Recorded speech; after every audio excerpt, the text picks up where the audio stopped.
agashya kacu kitwa ikigega cy'umudugudu, ni ishema rya Kabuga ya mbere. Ni ikigega twashinze nyuma ya Covid imaze kuza, twahuye n'ikibazo cy'inzara. Abaturage benshi bari batunzwe no nk'abanyonzi, abamotari n'abandi bantu bagomba kurya ariko bavuye gushaka icyo kurya, baje kugira ikibazo cy'inzara. Hanyuma tubonye yuko bikomeye, biba ngombwa ko dukusanya amafaranga nk'abaturage bari batuye umudugudu wa Kabuga ya mbere, dushobora kubagura ibyo kurya, turabagaburira.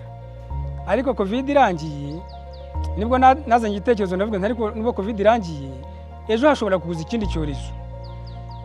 Covid ishobora kugaruka cyangwa dushobora kugira ikindi kiza, yaba ari izuba, yaba ari imvura, ikadwangiza imyaka twahinze. Ndavuga nimureka twirebe ukuntu twashyira ikigega cy'umudugudu.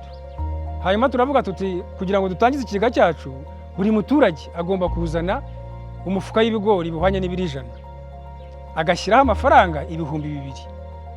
Udafite ayo mafaranga, udafite ibigori atarabyejeje, akazana amafaranga 22,000.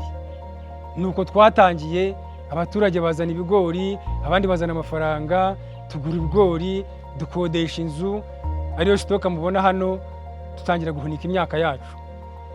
Turahunika ngira ngo ku cyiciro cya mbere twarahunitse tugeze hafi muri toni 8. Noneho turavuga tuti mu gihe abantu batari beza, ya mezi abari mabi abangamira agira ingaruka ku baturage, bajye baza bafata ibyo kurya babitware, hanyuma ni beza bazabigarure. Uraza no ku kigega ugafata ibigori wakubuza gahunga, abana bikagenda neza. None imyaka yakera mu gihe kiza ukishyura wumva nta stress. Ni muri ubwo buryo twatekereje rero gushyira ikigega cy'umudugudu, kandi tubona abaturage barabyishimiye cyane.